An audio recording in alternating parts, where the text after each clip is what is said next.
And perhaps had God not sent black people here, America might have self-destructed by now. We are an awesome and powerful people. We are the moral center and spiritual center of this country. We are God's first people.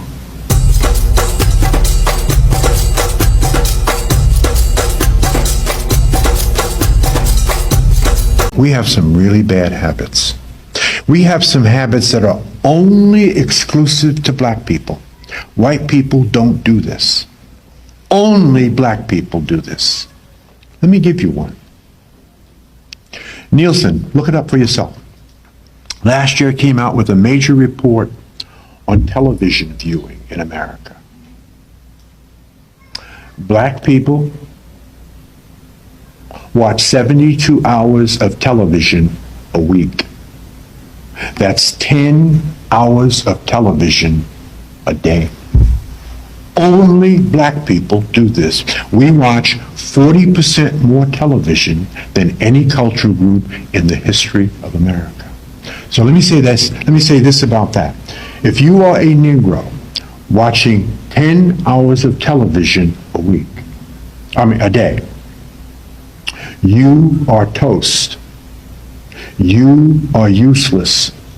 We are simply waiting for you to die because you add no real value and cannot possibly fill God's purpose for you on this earth, watching 10 hours of that ignorant piece of every day.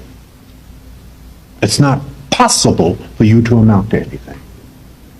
But that's what we do. That's what we do. No one else does that. That's a bad habit. And until we fix that habit, nothing will happen for us. Now, I understand why we do this. Because it is a form of medication. It is a form of being anesthetized. It's a form of assuaging the deep psychological injury that is embedded in our subconscious mind based on our 400 years of very bad treatment. I understand. But we must heal ourselves from that. That's a very bad habit.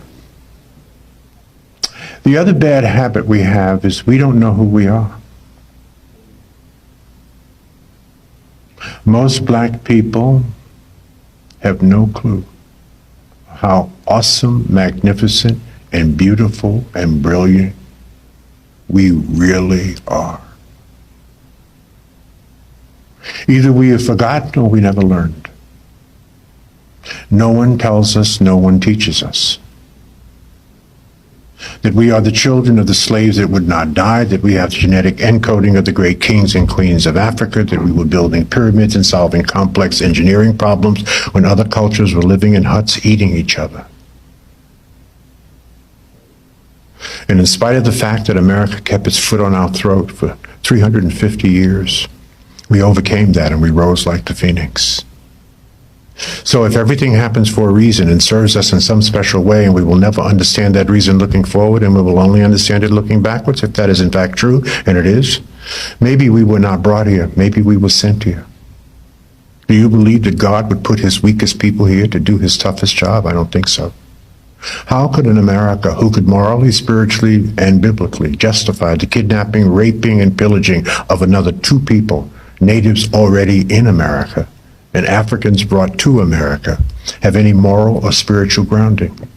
And perhaps had God not sent black people here, America might have self-destructed by now.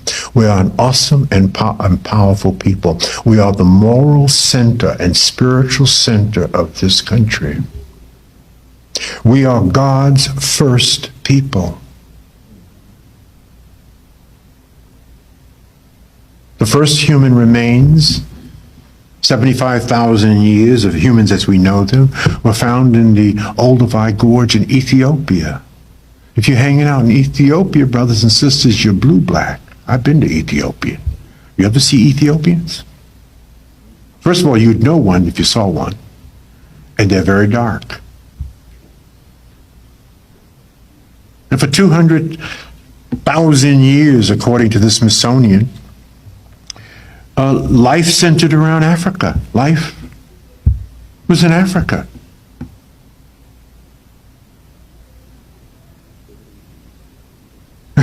Here's an interesting little side tidbit. That white people did not even appear on the face of the earth until 20,000 years ago.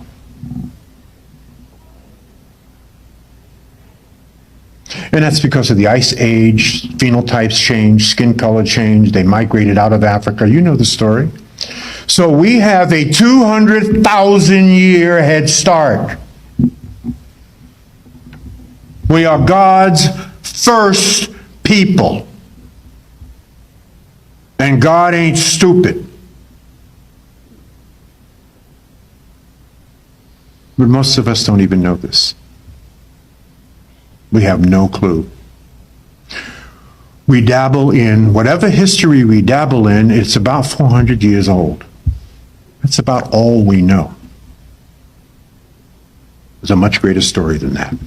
The journey begins with one of the darkest chapters in human history, the transatlantic slave trade. Over 12 million Africans were forcibly taken from their homeland, ripped from their families, and transported across the Atlantic. On these ships, their names, languages, and culture were stripped away. They were given new identities by their enslavers, and their connections to their African roots were severed. Enslaved Africans were intentionally separated from others who spoke the same language or practiced the same traditions. This was done to prevent rebellion and to erase their sense of identity. Over time, generations of African descendants in the Americas, the Caribbean, and beyond grew up disconnected from their ancestral heritage. While the transatlantic slave trade was devastating, colonialism further deepened the wound. European colonizers imposed their languages, religions, and cultural practices on African societies. Indigenous African religions were demonized, languages were suppressed, and traditional governance systems were dismantled. Colonial power rewrote African history to fit their narrative. They portrayed African cultures as primitive, and through education, media, and religion, they spread the idea that European culture was superior.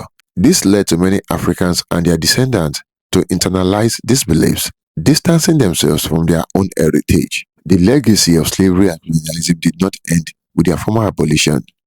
Systemic racism continued to perpetuate the idea that black culture and history were inferior. In education systems around the world, African history was either ignored or misrepresented. This further alienated black people from their roots. In modern diaspora, black people have faced ongoing challenges in preserving their cultural identity. Displacement, assimilation pressures, and systemic barriers have all contributed to a fragmentation sense of self. However, despite these obstacles, the connection to Africa has never truly been lost. But the story does not end with loss. Across the globe, black people are reclaiming their identities, rediscovering their roots, and celebrating their heritage. Movements like Pan-Africanism, Afrocentrism, and the global celebration of African cultures are revitalizing the connection to Africa. Reclaiming our identities is a powerful act of resistance. By learning our history, celebrating our cultures, and passing on our traditions, we are reconnecting with our ancestors and reshaping our future. While history tried to erase the identity of black people, the connection to Africa has never truly been broken. Today, black people are writing the narratives, embracing their heritage, and proudly declaring who they are. The journey of rediscovery continues, and the future is bright. Thank you for watching. Do not forget to like and share your thoughts in the comment box below. Until next time, cheers and have a good one.